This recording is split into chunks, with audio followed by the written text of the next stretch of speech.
I'm doing great. It's getting a little bit cooler here now. Oh, you guys are lucky. I'm wearing a jacket that Sword gave me, and it says Friends on it. Oh, cool. That's really neat. Yeah. So, I feel as if I'm sort of an amateur farmer now.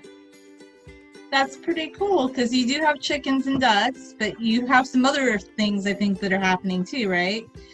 Yeah, so I don't know if you remember about way back in March when everybody was talking about how there were going to be food shortages. Mm-hmm. I was concerned about that. So that's why I got the chickens and the ducks, which were chicks and ducklings at the time. Mm-hmm. But I also had a pretty silly idea that I was going to grow my own potatoes.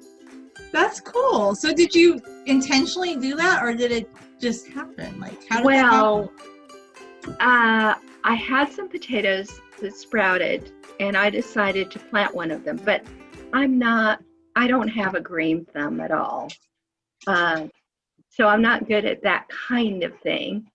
Um, and I know now you're supposed to like slice it up and put it in a lot of dirt, but I didn't do that. I just put it in, uh, a planter, a very small planter that I had that has some dirt in it. But it was really small. I And think it was okay. yeah, and I put it on a windowsill in Bo's pen, Oh, and it started growing.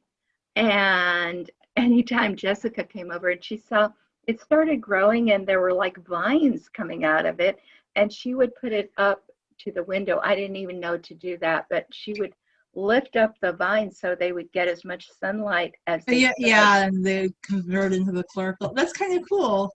It was like a Yeah, little like science experiment. Very neat. right. And so this is the end of my experiment. Clearly not enough potatoes to live on, but it's okay because I'm not actually the sort of person who wants to live entirely on potatoes. Mhm. But I did get to harvest them, and yesterday I ate them all Oh, be- wow. because they were so tiny, but they were good. Yeah, see, Okay, so this was my other agricultural experiment that I had going for me during this epidemic. I decided to see if I could grow potatoes, but I never got enough dirt or a big enough place for them. So now I'm going to harvest the potatoes that I've grown. And I've actually grown some, and Bo's watching. Bo is watching because it was on the windowsill. homegrown potatoes, they are good. And I think that's exactly what my parents said. They're like, well, they tried to grow potatoes too, and they did it all the right way, but they said it was disappointing because they're little. But I'm like, but they're supposed to be little when you do it naturally that way. They're not a big GMO potato like you get from the store, which, by the way, I don't think those taste good at all. Yeah, that's true. I mean, the potato I started with did not even have a red skin. So when I started seeing these little things pop up in the soil, at first I thought, oh my goodness, is that a grape? Because it was Yeah. sort of reddish, and Uh-huh. um and I didn't know what it would look like, but then I realized, no, those are potatoes. That's cool. I'm gonna take it out here, and I'm gonna try to dig out my potatoes. See how many potatoes I got. They're really tiny ones, but they do exist. See, this is a real potato. Yeah, so you had something growing at your end. Did you want to tell me about that and show me that? Yeah, sure.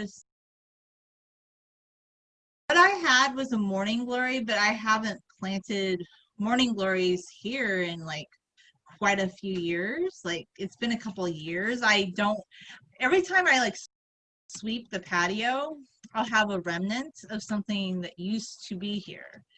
So it just popped up on its own. It doesn't. The other thing that's going on right now, I guess I can show you the eggs. I don't have to show you a picture of the eggs. I could actually show you the eggs. And you can Oh, tell me how many eggs you see. I see 1, 2, 3, 4, 5, 6, 7. It looks like there's, let's see, 5 plus 9. Are there 9 eggs Yes. there? Oh my Yeah. gosh, that's a lot. Yeah. And that means that they laid 10 because I only ate one of them. I'm saving the rest for Wow. when I have guests. Well, But nice. yeah, but they're good. I'm not a big egg eater any longer because I have a sort of sensitivity to the white of the egg. So, but that doesn't mean I don't bake with eggs. It doesn't mean that I don't serve eggs to guests. And it doesn't mean that I don't occasionally have the yolk for myself. Yeah, so you could save these eggs, and then when you do have guests, like you'll have plenty of eggs to make them breakfast or whatever you want to make them. Yes. So I feel pretty good about this because it means that if there is a food shortage, we would survive. Yes, you would. See, that's the good thing. I think you'll be, I mean, you could eat eggs if you needed to, right? If there was nothing else to eat. So that's the beauty of this. Yes, you can live on the egg because the egg has everything that anybody would need to survive. See, and you don't really need that many of them either. No, no. I mean, I think a person could live very well on 2 eggs a day, and 1 egg a day is okay too. Yes, so See, that's pretty cool. So that was a great choice to get the chickens and the ducks. yes, yeah, and I'm enjoying them. They are a lot of fun. They're very affectionate.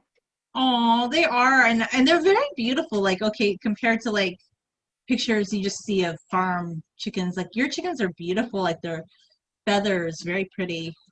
Yeah, yeah. I mean, they're all different varieties that you could get. But I'm happy with my little red hens. They're just But like a children's book. yeah, but I feel like they look healthier because they can roam around and eat, I don't know, insects or whatever type of, yes, foliage you have around. Do they kind of free range chicken, you would say? Yes, they're definitely free range. They can go anywhere they want. I mean, if they wanted to, they could leave my property, but they don't want to. Oh no, they don't want to. And it seems like that one is very attached to you and likes to sit on your lap, which is really neat. Because I mean, I'd heard of chickens being like a cat or a dog, but I'd never seen it until you were posting videos and pictures of that. Yeah, yeah, she's really something. She really seems to care about me. She's started picking at things, sort of like grooming me, and Oh, wow. yeah, it's pretty amazing, because we had chickens before, but I wasn't the one taking care of them. It was Hmm. Sword, and so I wasn't that close to the chickens that we had before. But these are really close to me. And I feel like they just look really healthy because they're free. Everybody always talks about a free range chicken, like that's the ideal, right? That everybody wants to have Right. the.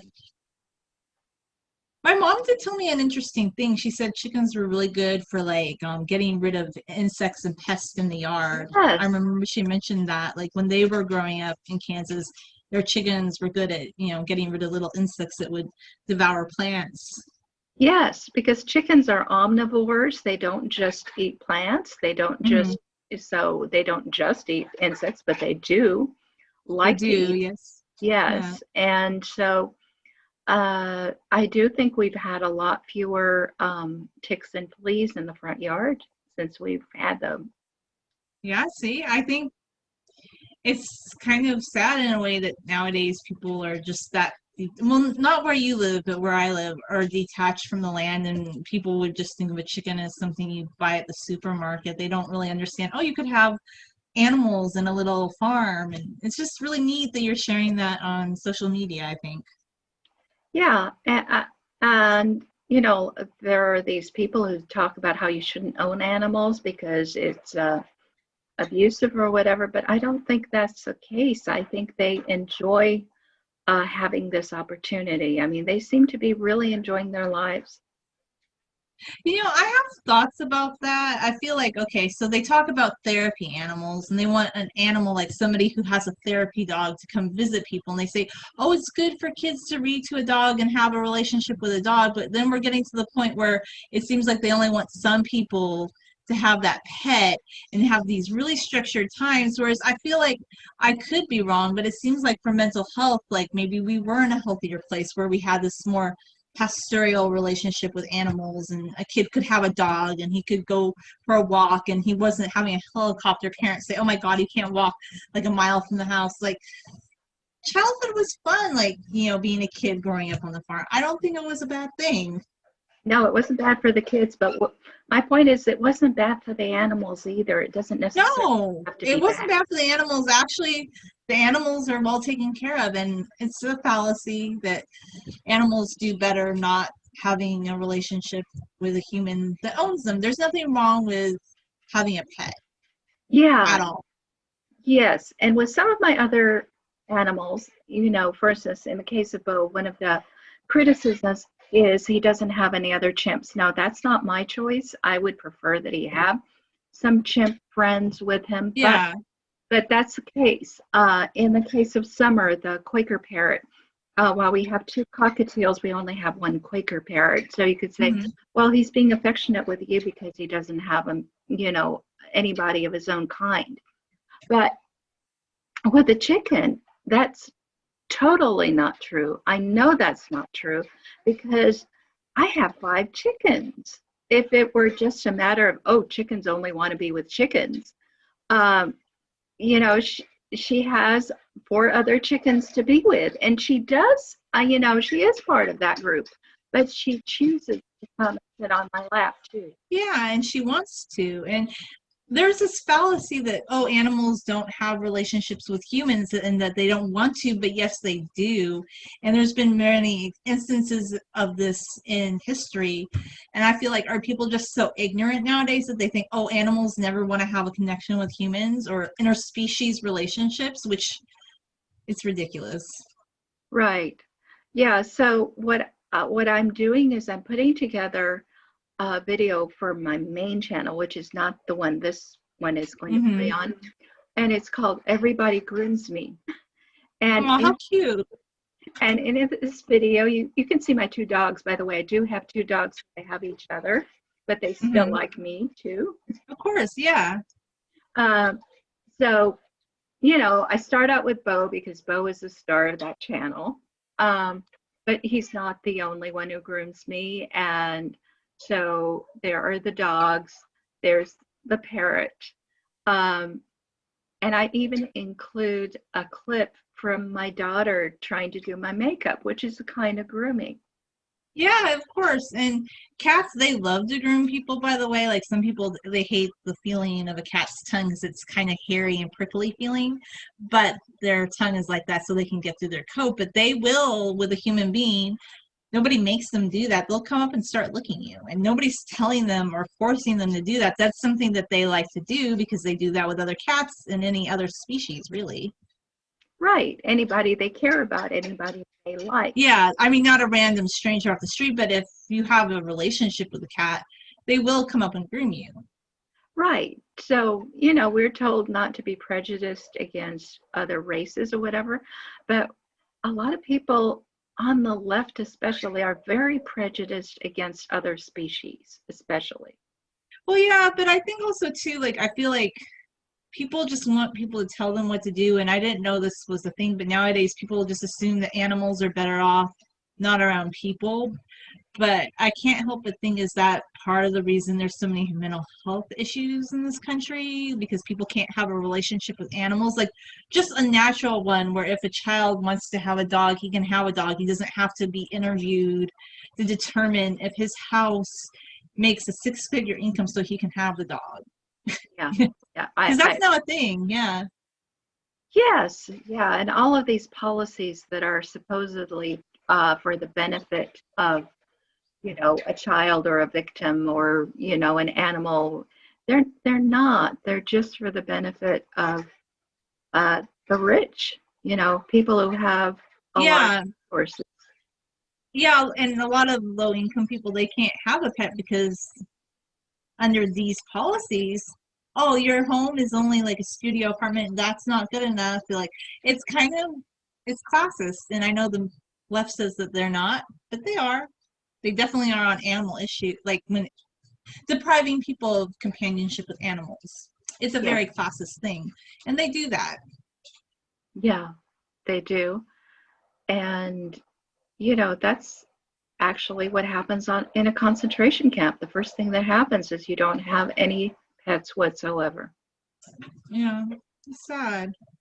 Yeah.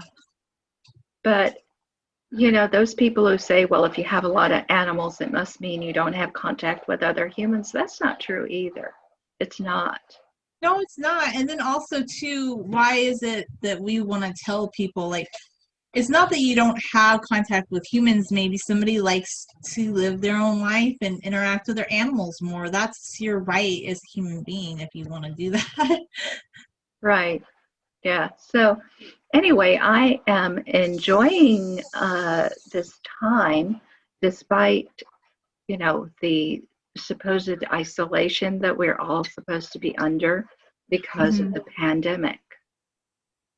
But I think it's because you've always been like more autonomous and you always did things like there are people that have always kind of had interests and did things on their own, right? It's not a new thing, correct? Right. Yeah. For me, this is not a particularly isolated time.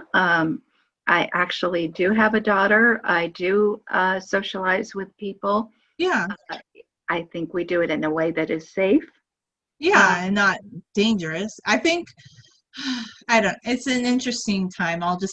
You can pass laws against socializing, but people still do it, by the way. I see them do it every day. And more than they would have if you hadn't passed a law against it, actually. yes. Yeah. So I think that I am still moderate in all of the things that I do. I do not, I don't go out and socialize with a lot of people, but I never did. I still have moderate social contacts. Yeah.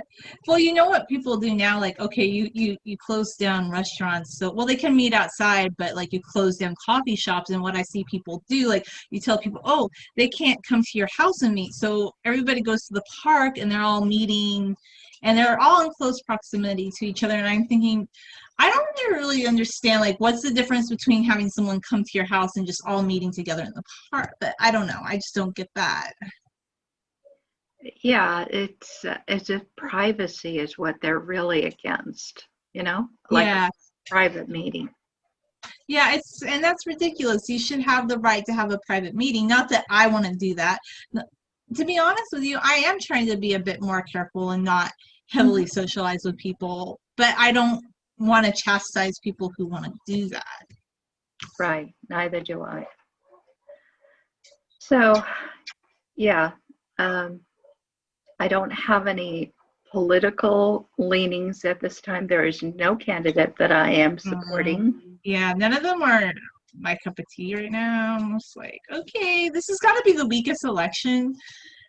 They showed a picture of Joe Biden. He looked really tired. Like he's not even a charismatic younger like Democrat that you would think like, yeah, he has vigor. He looked really tired, and he's like, Donald Trump's doing a bad job running America, and I'm like, is that supposed to make me want to vote for him? I I don't, but you know, Yeah.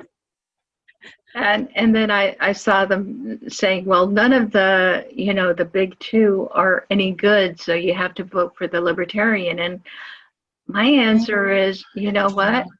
That's not how libertarianism is supposed to go. It's not like, oh, those two aren't any good, so we'll vote for this other one who isn't that great either.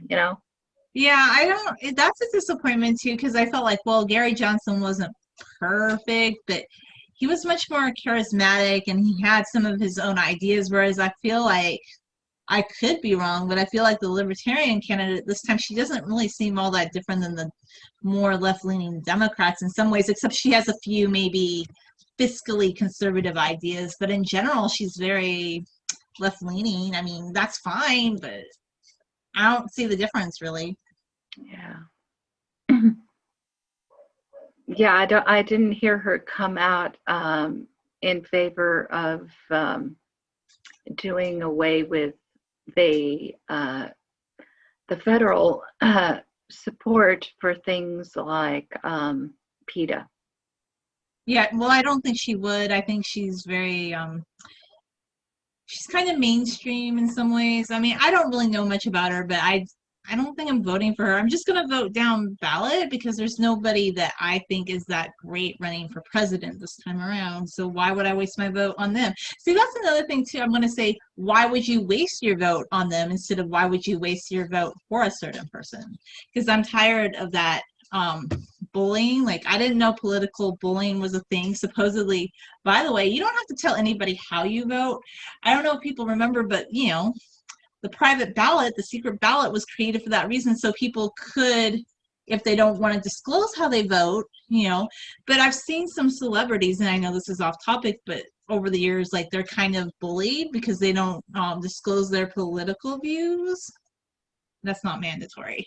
No, it's not mandatory at all. Although I will tell you that if you live in a small enough place where only, say, 20 people come to the polling facility, then and one person votes libertarian or something like that, everybody knows who it was. Yeah, I'm sure, like, yes, I get that in a small town, like, you're able, and if you want to disclose that, and that's No, one thing. I'm just saying the whole idea of the secret ballot only really works in large metropolises. Yeah, Otherwise, like, it's not really secret. yeah, people can figure it out. And even I think in some bigger cities, I've heard stories about, well, this one man, I guess his dad was a Republican, but all the other guys were like union guys, and they were in Chicago, and they would open the curtain so everybody could see how they vote. And then the one guy who was a Republican, like, he was kind of embarrassed, so, like, he wanted to close the curtain and not show. And they're like, why you? So yes, even in bigger cities, sometimes it can be disclosed. You can figure out. But I just don't think if somebody doesn't want to disclose that, it should be No, mandatory. no, Or if you're an apolitical person, like, it seems like now, unless you join the left and you have, like, leftist opinions, then you're not a valid celebrity. And then on the Trump side, like, I know they have their own, like, tribalism too, but I don't want to be a part of either tribalism, honestly. yeah, I'm not. That's why I'm kind of moving back. I'm not as active politically as I used to be. I'm just, right now, I care about my family and my animals, and I care about, my livelihood and Mm-hmm. my friends Yes, of course. and my online connections. But, you know, I just don't feel that there's any use in this political stuff for me. I'm not so excited about it. I do think some of it has been hyped up. Like, they were like, oh my gosh, like the ballot. Like, well, for instance, if people still want to vote in person, they can in California. They're just opening bigger polling places. But it seems like on both sides, they're saying, oh no, nobody can vote in person. But our city kind of had to come out and say, yes, you still can. We're just not going to have like a small school that's close to the public right now where people can't socially distance be open for election day. Like, they're having bigger venues and fewer of them just so they can space people out. And I didn't understand the controversy because I've always had a mail-in ballot, but I'm kind of a lazy ball, and I just drop it off at a polling station on election day, which I can do if I want, but I think people should still be able to vote in person if they want. And I don't understand what the controversy has been about all this because it's been hyped up a little bit. Yeah, yeah, I also don't agree that it's better to open the larger polling places and close the smaller ones. I don't think that's good. Well, I'm not saying that they should do that, but I guess the reason they did that in my area, the rationale was that these schools are closed to the public right now, so there's really nobody on campus, and they didn't think that if they were to open it that they would be able to help people social distance, because I know that they had a polling place close to us, but it's kind of a cramped area, so they just had concerns about how they were going to do that and keep people spaced out. But the large venues could also have a lack of social distancing. And by the way, like, they keep saying, oh, well, they social distance in the hospital, but I know that's not true. Actually, Yeah, just seeing things firsthand that they don't. Yeah, I can And I imagine. would say what I saw, like, of some nurses, like, not call nurses out, they take off their mask enough to eat and drink water. And I saw people, like, they seemed a little bit more relaxed with that. Like, anyway, we can cut that part out, but, It's okay. Anything that you feel okay sharing, that's fine. yeah, I Um, was just gonna share that, like, when I made a trip to the ER, like, with somebody, that I didn't see, like, the obsession with social distancing, even though they kept people apart. It was pretty cramped. I thought that was well, interesting. yeah, what I wanted to share is that, in a rural place like ours, for instance, we have a very small post office. Well, right now it says the capacity of the post office is one person. Nobody has ever had to stand in line when I went there because only one person goes in at a time anyway, you know? Yeah. So you don't have to make something bigger to have people distance. The very fact that there are fewer people makes them distant. Yeah, I think it's easier to achieve, like, in a more rural area. That's just how it always was. So you didn't have to implement, oh, there's a line now. Right. Yeah, so it just says, oh, socially distanced. The capacity here is one person. Well, I've never gone in and have another person there anyway. I would say it was the same in the mountains. Like, it was maybe a little bit bigger than your guys' post office, but it was really rare that you would ever see more than one person. Like, because, like, it was, this particular post office was in a smaller town, and I don't think everybody would show up at the same time. People had different schedules. Yeah, So, so here's an idea. If people are really so concerned about social distancing, why are they so against rural people? well, they shouldn't be. I don't know why anybody's against rural people. It's kind of prejudice, right? Yeah, but it's like they want to have rural conditions in a city, and you're never going to have that, you know? No, you can't. In fact, even cities where they've implemented the masks and social distancing, their numbers are not going down. Like, the numbers, like New York. I know New York wants to praise itself, California with Gavin Newsom, but our numbers are going up all the time. So it's not like that implementing these policies is going to discourage that, really. And that's the truth. Yeah. When you have a lot more people in a closer area, how do you keep something? It's going to be really hard. You can't just expect a rural atmosphere in a metropolis. That's impossible. Yes, I agree. So I think one of the reasons I feel lucky is I happen to be isolated already. I am in a rural area. There's a lot less chance of meeting someone who has the virus. Hmm. You're right, absolutely. Um, well, also too, like, in our area, we didn't, even though we're a semi rural, like, smaller city, maybe 70,000, which sounds big, but compared to, like, LA, we're a little, we're a little small potato, really. There were not as many cases, but then when more people started traveling around, like, yeah, more cases came in, but the cases that they were showing in the beginning were more like at like, elder care facilities and things of that nature. It wasn't in the general population, whereas LA was really a hot spot. San Francisco was really a hot spot because you have millions of people and people can't spread out at all. Yeah, right. Was there anything else that we should be covering right now with regard to how to survive during this bizarre pandemic?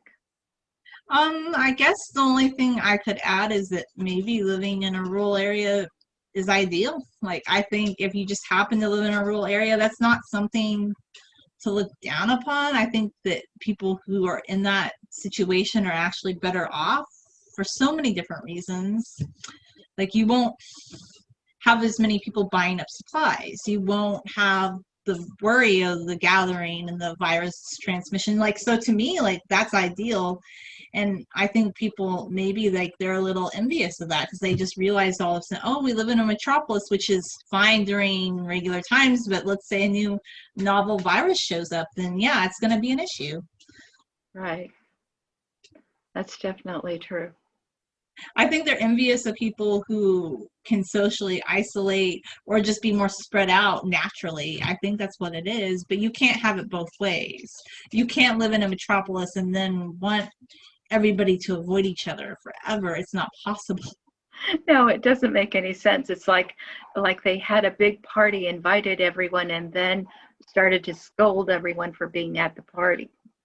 Yeah, and then here's another thing too. They keep saying, well, South Korea did a really good job. Like they squashed the virus and they have really good contact tracing. But the truth is actually the virus would start to show up again.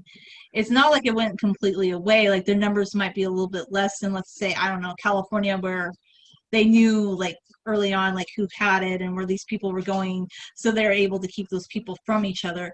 um but they still have outbreaks. It didn't completely go away. Like these countries that they keep saying, oh, it's completely gone, like maybe at that time, yes, the numbers went down, but then it'll pop back up again. So it Yeah, mutates.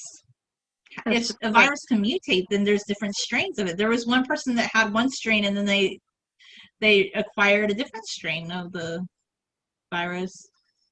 Yeah, that's true. And it's really, it's there's a limit to what we can control. It's just that's how nature programmed it. Yeah, and I feel well, and another thing I worry about is they keep saying, well, oh my gosh, like we had to have a shutdown because this would save people, but a lot of people's businesses are now faltering and they're going out of business. And right now, some people are going to be falsely propped up because they got some government aid, but what happens next year when that runs out, and what are the long term, like there's a lot of small businesses that are just going to be gone and wiped out because they were forced to close down in my state for like 4 months, which I think I don't understand, because now they decide everybody can open but they have to wear a mask. Why didn't they just let them do that from the beginning then? Well, they keep constantly changing. They said it was aerosol borne, and then they said it wasn't. They said it was surface borne, and then they said it wasn't. They keep telling us different things.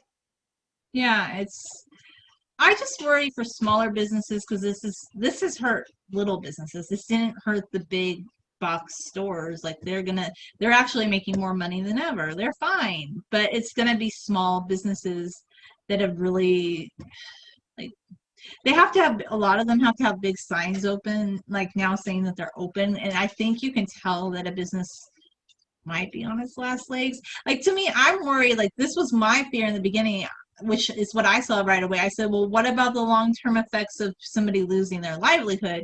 And people kept saying, well, as long as you're alive, then that's good. But then what if you can't afford to buy food? Like there could be ramifications in other parts of life. I just am concerned about things like that, which I guess is good to live in a rural area where you can have chickens and grow some of your own food. Maybe that's the benefit to that.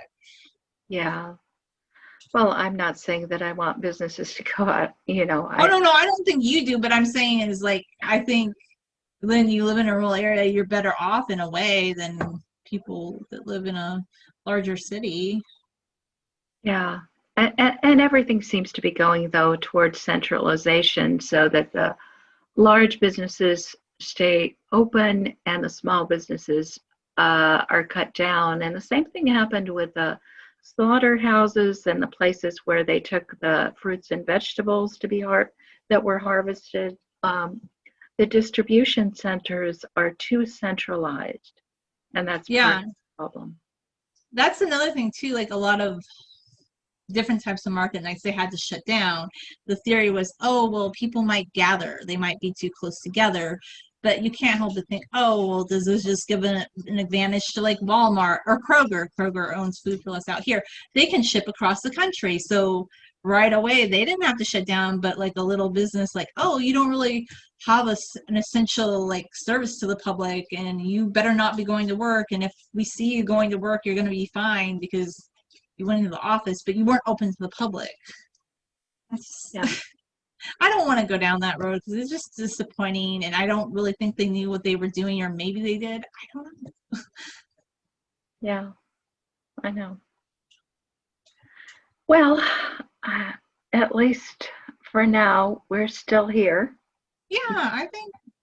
I think there will be good things that come out of this. I don't think it's all dire, to be honest. Yeah, I it will pass. Yeah.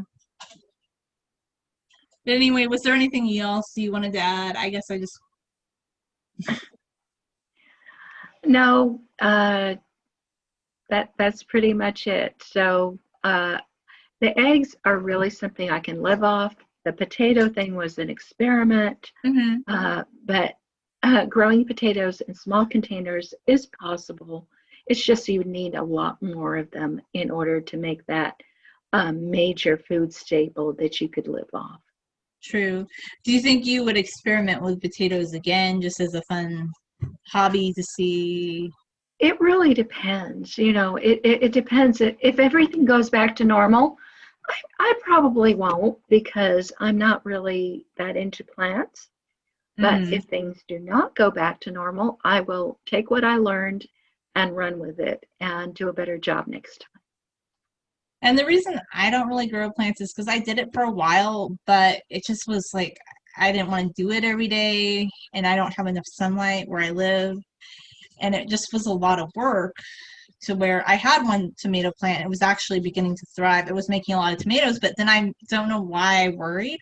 It started growing over the fence, and I thought I was going to get in trouble for it growing over the fence and wanting to like be near the grass. So I cut it down, and I didn't want to do that, but I don't live on my own land. So I didn't want to get in trouble because they have a lot of rules like, oh no, like you didn't have the right kind of patio chair outside. And that was at a time when we had this really stringent manager that would like walk around, but now they're not really doing that. So maybe but then here's the thing. I don't know if I want to be out there every day taking care of plants. Like might sound lazy, but it's just kind of where I am right now, honestly. Yeah, I understand. I almost didn't take care of that plant. I had it on a ledge by the window, and I Hmm. watered it once a day, and that's it. I didn't do anything for it really. So I think considering that I did not actually put any work into it, I did okay. No, you did fine. Like you did really good. I just know in my case, considering I have so much shade, it's not that I don't want plants again. I was just holding off until I lived in a sunnier location, but that was just my thought on that. Yeah. Well, it's okay. Not everybody has to grow plants. Not everybody has to have, you know, cattle or sheep or goats or chickens or ducks. But But it's sometimes, nice to yeah, have the opportunity to do it if you want to. exactly, exactly. And here's what I believe in. I believe that there is room on this planet for many different types of people who are interested in many different things, and not everybody has to do the same thing as everybody else. That makes sense. I think that's a good perspective. Okay, Julia. Well, it was really nice talking to you, and we'll speak again very soon on my main channel. In fact, when we have John Dalton, the author, as our guest. Sounds good. Have a nice afternoon, Aya. Okay, you too, Julia. Bye bye.